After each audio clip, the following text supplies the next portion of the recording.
فأعوذ بالله من الشيطان الرجيم بسم الله الرحمن الرحيم وأعدوا لهم ما استطعتم من قوة وقال النبي صلى الله عليه وسلم إذا تركتم الجهاد فسلط الله عليكم الذلة صدق الله مولانا العظيم وصدق رسوله النبي الأمي الكريم.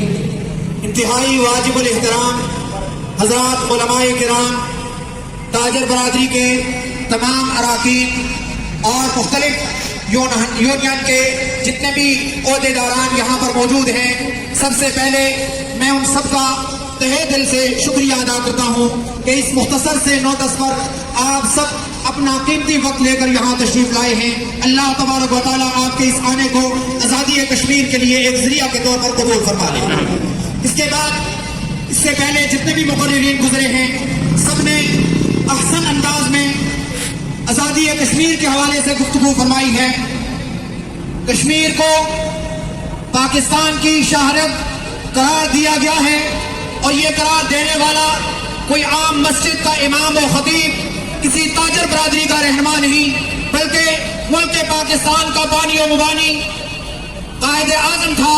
انہوں نے اپنے خطاب میں یہ کہا تھا کہ کشمیر پاکستان کی شاہ رگ ہے اور شاہ رگ پر جس وقت بھی حملہ ہو جائے تو نفس کو، اس ذات کو معلوم ہونا چاہیے کہ اس کے بعد وہ آخری حملہ ہوتا ہے، اس کے بعد جان چلی جاتی ہے، لاشا رہ جاتا ہے، ڈھانچہ رہ جاتا ہے. اس لیے یہ الفاظ برائے الفاظ نہیں، اس کو ایک دعوت فکر کے حساب سے مجھے اور آپ کو سوچنا چاہیے کہ وہ ہمارے بانی یہ کہہ کر گئے ہیں کہ یہ شاہ رگ ہے اور شاہ رگ 6 ماہ ہو چکے ہیں یہ غیروں کے قبضے میں ہے. وہ وہاں پر حملہ آور ہیں، وہاں پر نہتے شہریوں کو انہوں نے پابندے سلاسل کیا ہوا ہے، علاقے کو انہوں نے کرفیو نافذ کیا ہوا ہے. میں اپنے تمام بھائیوں سے یہ گزارش کروں گا کہ اللہ کے فرمان کو سامنے رکھیں، اپنے نبی کے فرمان کو سامنے رکھیں. تو ہمیں تو سیدھی سی راہ اللہ نے سکھا دی تھی، وَأَعِدُّوا لَهُمْ مَا اسْتَطَعْتُم مِّن قُوَّةٍ، جتنی تمہارے اندر بساط ہے اتنی طاقت حاصل کرو. میں اور آپ اپنے گریبانوں میں بھی جان کر کے رکھیں، جان کر کے دیکھیں کہ اس وقت میں نے اور آپ نے کتنی تیاری کی. صرف روڈ پر آ جانا تیاری ہے؟ ہرگز نہیں. ہمیں تیار رہنا چاہیے ان تمام سازشوں کے مقابلے میں جو ملک پاکستان کے اطراف میں، اس کے بارڈروں پر، اس کی جغرافیائی سرحدات پر ہو رہے ہیں یا اس کی نظریاتی سرحدات پر جو حملے ہو رہے ہیں، ان سب کے بارے میں ہمیں چوکنا رہنا چاہیے. کہیں ایسا نہ ہو اگلا حملہ ہمارے سینے پر کر دیا جائے اور کیپٹل پر ہو جائے اور اس وقت تلیاں ملتے رہ جائیں، ہاتھ ملتے رہ جائیں. کچھ بھی نہیں ہو سکے گا.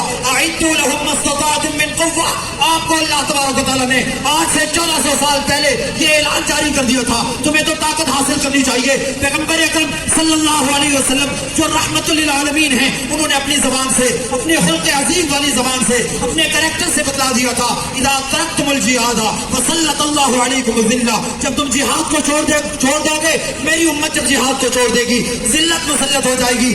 آج اسی ذلت کا تذکرہ ہے. وزیر اعظم کرے تب یا عام کوئی شہری کرے، ہر ایک یہی کہہ رہا ہے ظلم ہو رہا ہے. کیا یہ ظلم صرف زبان کے کہنے سے ختم ہوگا؟ ہرگز نہیں. ہمیں اپنے جنرل سے بھی یہ کہنا ہے کہ آپ قدم بڑھائیں. آپ جس جگہ پر بھی کھڑے ہو کر آواز دیں گے، سنی رابطہ کونسل کی ساری قیادت مولانا محمد احمد لدھیانوی کے زیر قیادت انشاءاللہ آپ کی شانہ بشانہ ہر اول دستے کا کام سر انجام دے گی. اور ساتھ ہی ساتھ یہ بات ذہن میں رہنی چاہیے کہ یہ جو ہماری جغرافیائی سرحدات پر حملہ ہے، میں اول الصحابہ خلیفہ بلا فصل کی مثال سامنے رکھنا چاہتا ہوں. کہ لوگ کہتے ہیں حالات نہیں ہیں، معیشت ڈاؤن ہے، حالات کمزور والے ہیں، ملک پاکستان ابھی نرغے میں ہے. میرے بھائی، ریاست مدینہ جو اللہ کے نبی چھوڑ کر گئے تھے، جب وہ چھوڑ کر گئے تو ہر طرف سے مرتدین نے بھی حملہ کر دیا، منکرین زکات بھی کھڑے ہوئے، طرح طرح کے فتنے کھڑے ہوئے. خلیفہ بلا فصل سیدنا صدیق اکبر کے اس کردار کو آپ کو فالو کرنا چاہیے. کوئی مہنگائی نہیں، کوئی پریشانی نہیں. اگر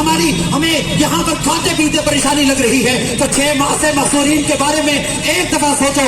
ایک دن بجلی چلی جائے، پانی سوکھ جاتے ہیں، ٹنکیاں خالی ہو جاتی ہیں. کہاں کیا کہنے ان لوگوں کے کہ جو 6 ماہ سے میرے اور آپ کے انتظار میں ہیں. مجھے اور آپ کو بیدار مغزی سے کا ثبوت دینا چاہیے. اور حاکمان وقت سے بھی میں یہ گزارش کروں گا، مجمع کی توسط سے یہ بات دعوت کرانا چاہتا ہوں کہ آپ کے سارے اقدامات اس وقت اچھے لگیں گے اگر آپ آپ نے اس نازک موقع پر کشمیر کو واپس لے لیا. اس لیے ہر ایک کو یہ کوشش کرنی چاہیے کہ مجھے کشمیر وہاں نہیں، کشمیر ہمارے سینہ میں ہے. میرا اور ان کا رشتہ ایمان کا رشتہ ہے، تہذیب کا رشتہ ہے، کلچر کا رشتہ ہے. یہ اگر یہاں سے پنجاب سے بہنے والی پانی گزرتے ہیں تو یہ کشمیر کے ان اونچے اونچے پہاڑوں سے نیچے آ کر آتے ہیں. درمیان میں کوئی حد نہیں ہے، ان سے ہمارا ہر طرح کا تعلق ہے. اس تعلق کی بنا پر یکجہتی کشمیر کی اس ریلی میں آپ حضرات آئے ہیں. آپ سب کو میں تہہ دل سے شکریہ بھی ادا کرتا ہوں اور دعا بھی رد سے کریں کہ اللہ تبارک و تعالیٰ آپ کا یہاں آنا بھی قبول فرما لے اور ملک پاکستان کے تمام طرح سے اس کی نظریاتی جغرافیائی